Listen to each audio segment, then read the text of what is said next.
Hello, I'm Frost, and welcome to my monthly update on all the things that are going on in the world of sci-fi gaming. And as of this month, I will be going to twice monthly. Right, so before we get into the nitty-gritty, I need 30 seconds of your time just to mention Folding at Home. I would imagine most of you are aware of this already, but I will mention it anyway. Folding at Home is an application, if you're a gamer, that you need to download to your PC, please, so that we can use your GPU and CPU to help further science, in particular to find a drug to cure or to protect against COVID-19. You'll find all the details in the description below, but essentially if you have a gaming rig, it means you can put it to good use when you are not gaming and help potentially save mankind. Thank you very much. End of broadcast. Right, let's move on. So, for March, quite a few things happened, and this is one of the reasons why I'm going to be going to a twice monthly update, as there's just too much stuff to cover, I feel, in just one episode. So, Space Engineers announced that on April the 15th, they are going to be bringing Space Engineers to the Xbox, which is great news. It grows the community, and hopefully that will go down a storm, and we'll see what happens with that. But in the meantime, for me, the big thing that happened in Space Engineers was at the beginning of the month. There was a release for the AMD drivers, 20.3.1, and Space Engineers did an update, which was 1.194, and those two together combined to fix the grass problem for Space Engineers. For those of us that are on AMD Radeon cards, specifically the 5000 series, every time you turned up grass density, the game would crash. And so AMD sort of Radeon players have been playing with these well-manicured lawns, and now I am so happy. It's like Little House on the Prairie. I have grass everywhere. So I'm finally glad that got fixed, as that's been an ongoing issue since November 2019. So that was great news. And talking of 1.194, so that's an update that's been done by Space Engineers at the same time as the Frostbite DLC.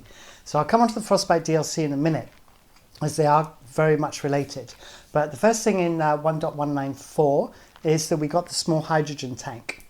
So traditionally, the hydrogen tank for small blocks was actually quite big, and you could not make a small fighter. And now this new hydrogen tank is much more compact and will allow us to create fighters that actually look like fighters and not look like they're kind of bloated. So that's great news. We then have the Triton Moon, and this moon is used in the Frostbite DLC in the new scenario. This moon doesn't appear automatically, especially if you're in survival mode. You actually have to spawn it. And it's a bit of a hoo-ha to do it, but it's if you know how, it's not too bad. What you have to do is, if you're in survival mode, you have to switch to creative mode. You do that by doing Alt F10 and then selecting the creative mode option. And once you're in creative mode, you can then do Shift F10, which then allows you to spawn a new planet, and specifically the Triton Moon. That moon can then be spawned anywhere near a planet, as it is a moon, and it will spawn 30 kilometers from where you are. So I popped mine right next to my base, which made it very handy. So that's the Triton Moon. What we also have with 1.194, although we can't access it directly, are the weather effects. Now, these weather effects were a mod by a chap by the name of Jakaria, and it's been implemented into the base game of Space Engineers. And this is also used in Frostbite, which I will mention in a sec. They have also done some major updates to the visual scripting tools. This affects mostly modders, in that it allows them to create logic trees for scenarios. And so that means that we should hopefully get third-party scenarios popping up all over the place very soon, if these tools are up to the job. And if you're one of those people that uses scripting tools, I would love to hear about it. Please let me know in the comments your thoughts on these. And then finally, obviously because of the Xbox, we have gamepad support, and that is also now available on the PC as well, if you fancy using a controller. So, excuse me. Then the Frostbite DLC is it's not an expensive DLC. It's only just a few bucks or a few euros, a few pounds. And what you get with that is you get the Frostbite scenario, which is based on the Triton moon, which I mentioned, and it uses the weather effects from Jacaria, which I mentioned, and you can play this in co-op of up to 4 people. As well as that, you get an frozen armor skin, you get an antenna dish, which is purely decorative, you get a new gate, you get an offset door, and very macabre, you get 6 dead astronauts that you can then plop around your bases, if that's your thing. So, not quite mine, but there you go. I'm sure some people will be very happy with 6 dead astronauts. And then we've got 2 new emotes, one of them being a cold emote. And finally, you get some posters to be able to put into your LCD panels. And that's the Frostbite DLC for Space Engineers. Then also in March, we had Avorion come into full release. That's now 1.0. So congratulations of getting out of early access. A lot of games do not achieve that landmark, and you have done it. And so Avorion is available. It is, once again, a sandbox game that based in space. It has a scenario. I have not played it personally. I keep meaning to get around to it. So many games to play, not enough time. So if you've played Avorion, please let me know your thoughts. Please let me know what you think of the full release, and please tell fellow viewers as to your views on it and whether they should get hold of it. Then Warframe, I wish you happy birthday. Happy 7th birthday, Warframe. That's good going, especially for a free-to-play game. It's still going strong. And in fact, I think it was the 24th of March, they released Operation Scarlet Spear, which is another expansion to Warframe. This is based around Earth, and you have this thing called a flotilla relay, which is where you have to be to help protect Earth from the sentients which are attacking. And in order to be able to participate, you have to be able to grab an uplink beacon, and then you are part of the fleet to fight against the sentients. So there you go. So new update for Warframe and 7th birthday. Also in March, we had the release of an indie game called Artificial Extinction. For those of you that follow my channel, I've done quite a bit of coverage on this already, and I have completed the game and done all the levels, and I will be releasing videos over the next few weeks for all 9 levels of Artificial Extinction. If you're not familiar with the game, it is a tower defense game. You have 9 days in which to keep refueling your ship in order to set up a base for your family when they arrive, and you are fighting these deadly AI robots which come in the form of tanks and drones, attack you from all directions using all kind of different weaponry, and you have to place various sentries down and claymore mines and use your rocket launcher in order to protect yourself whilst you refuel your ship. Can highly recommend it. It's great gameplay. If you want a quick half hour, then that's the general time of a level. It's a great way to pass the time and keeps you on your toes. Moving on, Halo Combat Evolved. Now, Halo. I would love to tell you about Combat Evolved, but I can't download it. I've been trying all month, and I get this really cryptic error from the Microsoft Store, which apparently involves something to do with my registry. I've tried everything on the forums. I have reloaded everything. I have reinstalled everything, and it doesn't work. And I can download other games from the Microsoft Store without any issue, but not Halo. So I should have got that on Steam. So I can't tell you about Combat Evolved. I would love to. If you have played it, then good for you. And please let me know in the comments your thoughts on it. Moving on, excuse me, Planetside 2. I need to grab a drink, I think.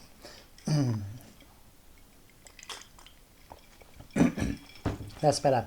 Right, too much talking. Planetside 2, we had the escalation update, which happened in mid-March. Now, Planetside 2 is a free-to-play multiplayer game. I haven't played it, once again, another one on my to-do list. But it does seem to have a loyal fan base. It's been going quite a while, and this was a major expansion. So I would love to hear your thoughts on that as well. And for those of you that are aware of the game, then please know there's a new update. Now, the biggie for me this month, and literally it popped up on my emails as I was setting everything up ready to do this video, on the 31st of March, is X4 Foundations Split Vendetta has arrived.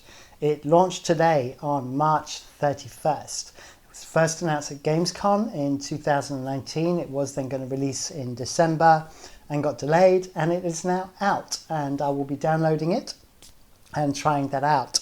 For those of you that are not aware, you get version 3, which has been kind of an upgrade to the game in terms of graphics and features and so forth. But also the Split Vendetta expansion gives you a new clan called the Split, and there are 2 factions of that clan. There are new scenarios, there are new station modules, there are new ships. They've expanded the universe, so this is a big, big update. One of my main concerns or main issues that I've had with Exfil Foundations is that they have consistent state throughout the game. Now this is a good thing in the sense, what I mean by that is that generally in a lot of games, events and things only spawn in your immediate vicinity. Whilst X4 Foundations, the state is persistent, which means that if there's trade going on at the other end of the galaxy, that trade actually is happening, and those ships are moving around doing those trades. And the only issue with that is that when you get towards endgame, and especially in my case where you have built a thriving economy without killing everybody, which for me for a change is good. Normally I end up fighting everything, but in X4 Foundations I managed to create this kind of global harmony, and everybody's doing well, and everybody's got these thriving economies, and unfortunately it drives the game to a halt. There's just too many computations going on, and your frame rate drops, and it doesn't matter how powerful your machine is, it just can't handle it. So I understand that with Split Vendetta that there's some new game starts, and so what I will probably do is I will start from scratch. I will kill off those 300 hours that I've played and start again and see how Exfil Foundations works out for me now. Moving on, three things to cover for March. Astroneer, very quickly, update 1.10.9. It was more of a sort of balance pass sort of upgrade to optimization, and the only thing they've added is a terrain flattener, which you can only use in creative mode, which is similar to the one in No Man's Sky, where you can create nice sort of flat terrain in order to build your base on. So that's Astroneer very quickly. Now this is something that's very old school. Those of you that remember it, there was this arcade game from Atari called Missile Command. And Missile Command came out in, I don't know, the mid-80s. And it was one of the first arcade games, as I can recall, that had a trackball, which made it really different to anything else that was out there. And Atari have re-released it under Missile Command Recharged, and it's available for your phone, for the Android specifically. Now, I don't normally talk about mobile phone games, but Missile Command was an old favourite of mine, so I may have to download it and give it a try. So there you go, Missile Command Recharged has been released by Atari. Then other news is EVE Online. As always in EVE Online, you never know what's going to happen next, and a chap by the name of Lactose Intolerant managed to lose an orca with 150 billion ISK in it. Now, for those of you that don't play EVE Online, what was really unusual about this was that these were all blueprints, so the real value was probably closer to 500 billion ISK. And you know, these blueprints are really small, so you can transport them in an interceptor, or you could use a jump freighter to carry them around. And instead, this individual decided to fly an Orca, which is one of the slowest ships in the game, and fly it through the Uedama Gate in Ikkyo, which is one of the most dangerous places in the EVE Online galaxy. And he got ganked and lost everything, and apparently this was 16 years worth of materials.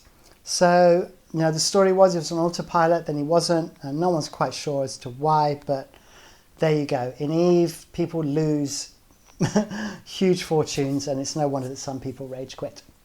So there you go, a little bit of EVE Online news. As always, it's always a bit of EVE Online news when I do these videos.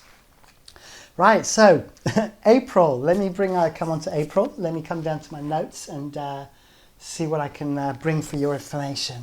Okay, the big one. Fleet carriers for Elite Dangerous have been announced. Now, this was originally announced and talked about last year, kind of early to mid last year in 2019. And now we have a launch date, which is June. And you need to put this in your diary. The big reveal is going to be announced on YouTube by Frontier on the 2nd of April. And I'll put the link in the description to the premiere. So now the thing with these fleet carriers is, first of all, they're not going to be cheap. They're going to cost about 5 billion credits. So they're much more for the end game player. But what's unusual about them is that they can carry 16 ships, which is going to allow for co-op play. They can travel 500 light years, so they've got some amazing jump range. But what is most interesting about it is that they are going to have their own marketplace, which means that players are going to be able to set up their own trading hubs in their capital ships. And this is very, very similar to me to the Citadel expansion for EVE Online. You're kind of putting trading and a form of independence very much into the game and making things play around. Now, what would be really interesting with this, for me specifically, is that they really need to have some events that really rely on co-op play and bring players either into PvP mode, where they create factions and have to fight with their carriers at a specific event, or something happens and we've got a Thargoid invasion and everybody has to jump their carriers with their crews into the fray. So it is one thing to bring out the actual carriers themselves, but it's another thing to actually make them more than just a trophy, and it'll be interesting to see what Frontier do with that.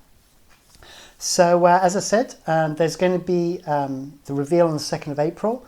There's going to be a beta for the PC only on the 7th of April, and there's going to be an overall beta in May before it is actually finally released in June.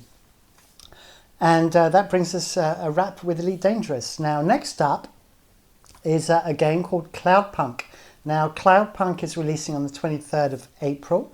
This is an open world adventure game. As you can see, it's got a kind of a real 8-bit feel to it. And the developer said, his influences were very much sort of Blade Runner and Fifth Element. And it's sort of very much a cyberpunk world. Excuse me. And you are a semi-legal courier. And you have to spend this one night in the Cloudpunk world trying to deliver these various items, and you interact with various people. And you have to try and make it through in one piece. So it looks interesting. It looks like a fun little game to play. And like I said, that will be out on the 23rd of April. Now, coming out a little bit later, literally one day later, is Predator Hunting Ground. This will only be available for the PS4. But what is interesting about it is it's a multiplayer environment, but it's asymmetric. So one person would play the Predator, and then multiple players would play the Marines trying to fight the Predator. This is coming out, like I said, on the 24th of April. There was some concern originally about the graphic quality. There were some comments that it looked more like PS3 graphics than PS4. That was when it was kind of first announced. They look a lot cleaner now. And, to be honest, I think they're putting too much focus on that. I think the gameplay on this will be the thing that really makes it interesting. And I would love to hear comments from viewers that have played this on the 24th of April. Then releasing a few days later, on the 28th of April, is Gears Tactics. Now, this game does look very much up my street, as it is kind of a turn-based strategy game, similar to XCOM, Phoenix Point, Age of Wonders, but set in the Gears universe, and it's set sort of apparently 10 to 12 years before the first Gears game. And it could just be another sort of replica of a turn-based strategy game, but I think it goes a little bit beyond that. From what I understand, it doesn't have a grid.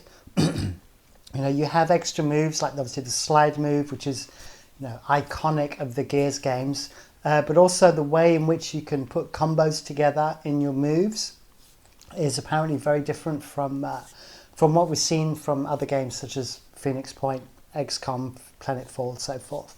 So I will be personally trying that out on the 28th of April, and I'll be interested to see how it goes. One of the things obviously that is very, very Gears oriented is that it's supposed to have a very strong storyline, a good scenario, lots of cutscenes to kind of get you really involved in the storyline. So that looks really interesting, and that's coming 28th of April. And then finally, this kind of brings us on to announcements. So first announcement is Everspace 2 was going to be released sort of sometime mid-2020, an early release. That has now been put back all the way to December 2020. And that's early access, and that's not actually the game release itself. So we're going to have to be a little bit more patient. I know a lot of people were very excited about Everspace 2, but that's been put back. Then the Riftbreaker, they launched the trailer for this game in March. And this looks very, very interesting. And they seem to be quite a way down the road in their development. It is kind of a top-down shooter mixed in with a kind of a base building game and real-time strategy. As you can see, it's very, very colourful. There's a lot going on. It seems very fast-paced, and they do look very much on target to release in 2020. And if you follow them on Steam, you will see that their devs from Exor Studios are very much keeping up to date and keeping people informed. They're streaming the game already on Twitch quite regularly, so you can see how they're progressing with the development. And also they have a Discord, and they're inviting people into their alpha tests at the moment. So that is Riftbreaker, and hopefully that will release in 2020 by mid-year. If we can get it for the summer, that would be brilliant. And then I want to bring up a game called Gamedec. This is a Kickstarter, but what makes it interesting for me is that it's a non-combat RPG set in a cyberpunk world by a development team based out of Poland. And they launched it on Kickstarter sort of late March, and literally within a couple of days they had reached their target for the game, and they're now into stretch goals. And I'm mentioning it because the Kickstarter is running all the way to the end of April, and I personally think this looks like a really interesting game. And it's very much a story-driven game, very much based on your actions will dictate where the story goes. So not at all linear, and I have actually pledged towards the game as I would like to see this released, and perhaps you'll consider it too. So I will put the link to the Kickstarter in the description. Then Death Stranding, the game from Hideo Kojima that is currently only on the PS4, has been announced for the PC and will be released on the 2nd of June. I don't really know what to say about the game. First of all, I haven't played it because I don't have a PS4. But from what I can understand from what I've seen and what I've heard, there is no description for this game. You just have to try it. So 2nd of June, Death Stranding. And then finally, as you probably all know, this was the month when Cyberpunk 2077 was going to release, and it got put back. It got put back to September, and we can wait. That's good. That's fine. CD Projekt, Red, we have confidence in you. We know it's going to be superb when it comes out. But in the meantime, I just wanted to bring your attention to this video, which made me smile, which is Cyberpunk 2077 on a budget, and this crew did a wonderful job. And I'm going to put the link in the description. This is just like a short little clip of what they were doing, which was basically a parody of the trailer, and it is highly amusing, and I can highly recommend that you watch it. And that wraps it up for this update. I hope you found it interesting. I was kind of a little bit all over the place this month. Obviously my head's not in the right place, so please excuse me if I kind of rambled off a little bit. But hopefully you like what I do, and if you do, please give me a like. If you didn't like it, you can dislike as well. You can give me a thumbs down, that's okay. I can handle it. And please hit the bell icon if you want to be notified of new updates. So, for example, my regular monthly updates, which are now twice monthly, or my stuff on Planetfall and Artificial Extinction and various other sci-fi games. And please subscribe. I really need those subscribers. I'm getting close to 1,000 now, not far to go. Thank you for watching. See you soon. Bye.